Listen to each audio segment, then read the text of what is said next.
So my relationship with water as an architect needs to be very contextual. What does that mean? Understand where the project is or the environment, the lack of water or the need of water, but certainly be very considerate and respectful to the water. Incorporating it as much as possible in the master plan sense, but very important.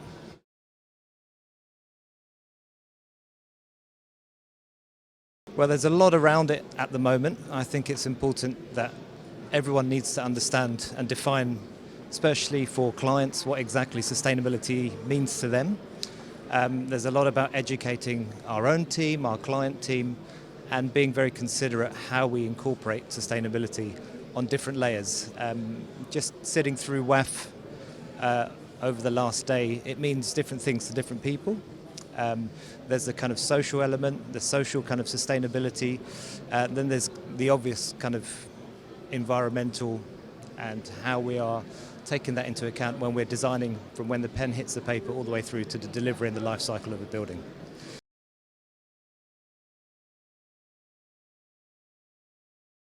Again, circularity is an interesting one. There's countries that have been doing it for a very long time. Not sure about where we are in Portugal, but I know in the UK it's starting to become a bit more prominent in its thinking, certainly more from the design stage, right from the very beginning.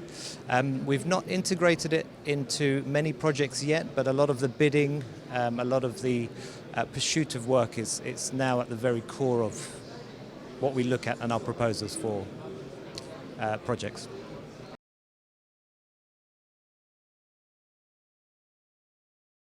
I'd probably say there's 2 or 3 big challenges at the moment. I'd probably say fees is one of them for architects. With the pressures of trying to incorporate new initiatives, it puts a lot of pressure on architects and their workload increases quite a lot more.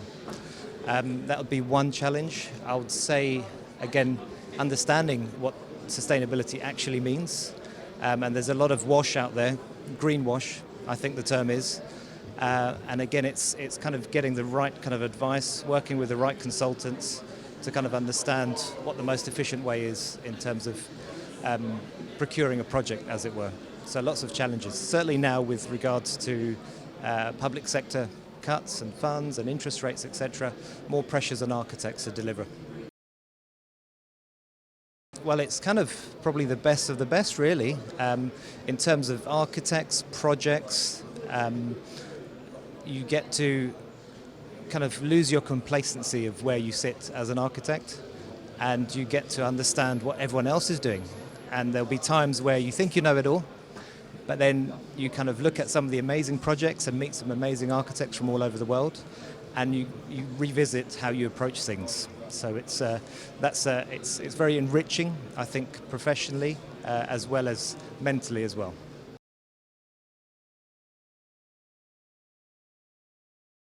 A lot of the master planning, which is interesting in terms of how that's looked at in different contexts. Again, all around the world there's different kind of challenges, whether they be political, whether they be environmental, and different countries are approaching the kind of grassroots of design from master planning perspective in a very different way. They have their very different agendas all the way around the world. So it's interesting to try and learn from that to hopefully understand where we should be approaching things, certainly in the UK, being the UK kind of subjective.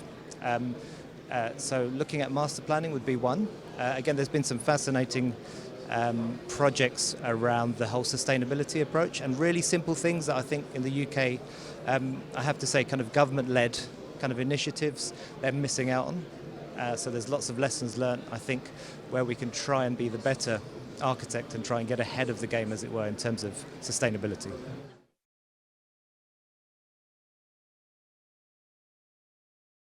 Lots of highlights. Again, I mentioned a lot of the amazing projects and a lot of lessons learned that are being shared. I've made some new friends in the architectural kind of sphere. Architects have a tendency to be quite abrupt maybe at times, but it's a very relaxed kind of atmosphere. You're on the same kind of level in terms of when you're presenting and you're judging, and I was very lucky to judge this year. And again, I think that's one of my highlights, really, just understanding that there's a lot of talent out across the world.